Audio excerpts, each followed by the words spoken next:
Watch two toddlers in a room with one toy. Within seconds, one of them will scream, grab, cry, and try to destroy the other's happiness rather than go without. No one taught them that. No one modeled it. It came from somewhere deep inside.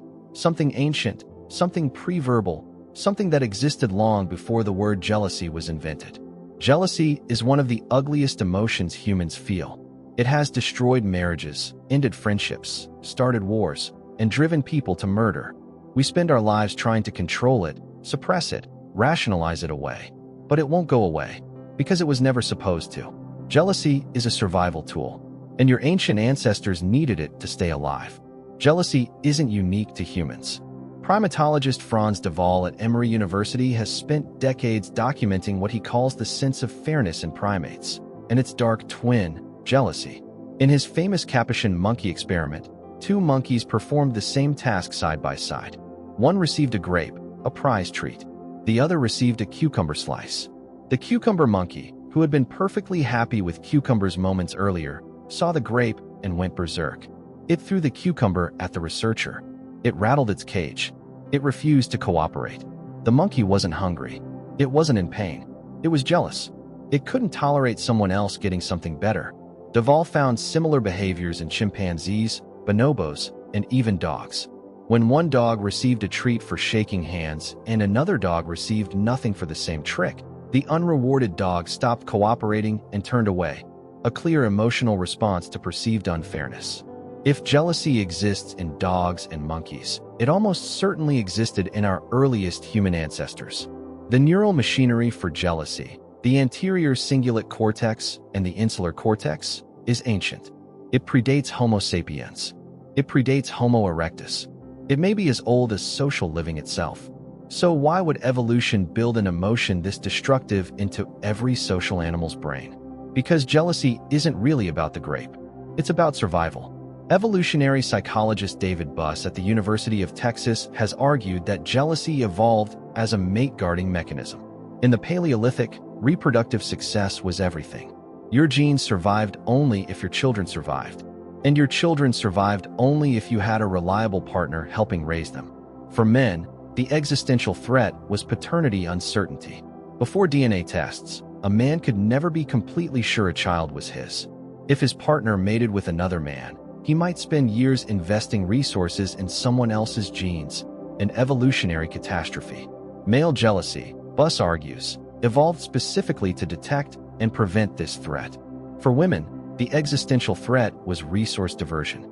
A woman always knew her children were hers, but she needed her partner's resources, food, protection, shelter, to keep them alive.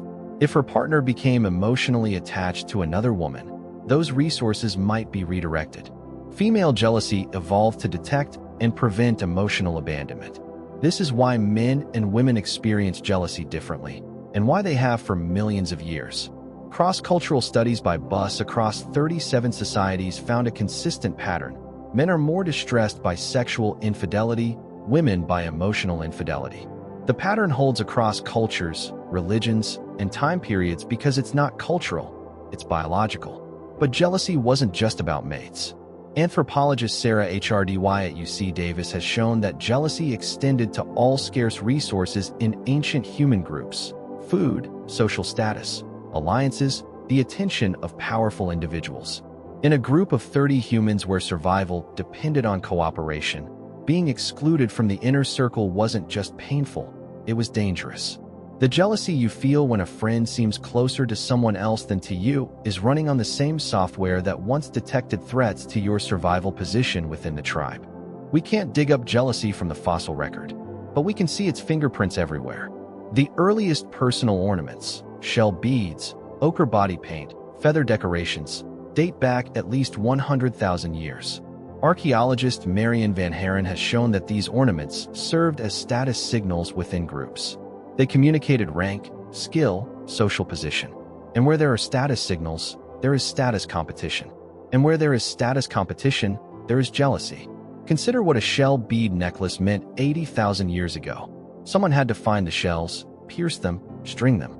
The person wearing that necklace was advertising their skill, their patience, their access to rare materials.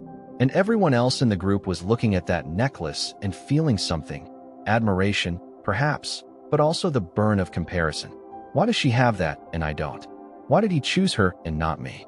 Neanderthals show evidence of the same dynamics. At sites across Europe, researchers have found eagle talons that were clearly worn as jewelry, the claws of the most powerful predator in the sky, worn around the neck of the most skilled hunter in the group. These weren't random decorations. They were power symbols. And power symbols exist only because jealousy exists, because humans need to know where they stand relative to everyone else. Anthropologist Christopher Boehm at USC studied jealousy management in modern hunter-gatherer societies, groups that live in conditions similar to our ancestors. He found that egalitarian societies don't eliminate jealousy. They manage it. Among the San people of southern Africa, a successful hunter is expected to downplay his kill. He must mock his own skill, describe the animal as small and sickly, act embarrassed by his success. If he boasts, the group punishes him through ridicule, ostracism, or even violence. Why? Because unchecked jealousy destroys groups. If one person has too much and flaunts it, the jealousy of others will fracture the cooperation that keeps everyone alive. The San didn't invent this practice because they read a psychology textbook. They developed it over tens of thousands of years of trial and error, learning the hard way that jealousy, left unmanaged, tears communities apart.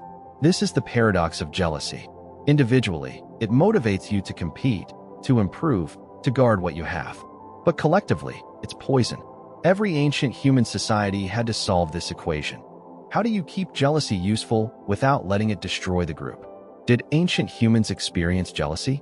They were consumed by it, just like you are. The jealousy you feel when someone gets promoted over you, when your partner texts someone too much, when a friend cancels plans to hang out with someone else. That emotion is millions of years old. It was burning in the chest of a Homo erectus watching another member of the group receive more meat. It was gnawing at a Neanderthal watching someone else wear the eagle talon necklace. It was keeping our ancestors awake at night, scanning for threats to their position, their partnerships, their survival. Jealousy isn't a flaw in human nature. It is human nature. It's the price we pay for being social animals who depend on each other for survival, but compete with each other for resources. Every human society in history has tried to manage it, through humility rituals, through sharing norms, through religion, through law. None of them have eliminated it. Because you can't eliminate something that's wired into the oldest parts of your brain. The next time you feel that sharp, ugly stab of jealousy, remember, it's not a character defect. It's a 2-million-year-old alarm system telling you that something you need might be slipping away. Your ancestors felt it too. They just didn't have a name for it. What makes you most jealous? Status, relationships, or possessions? Be honest.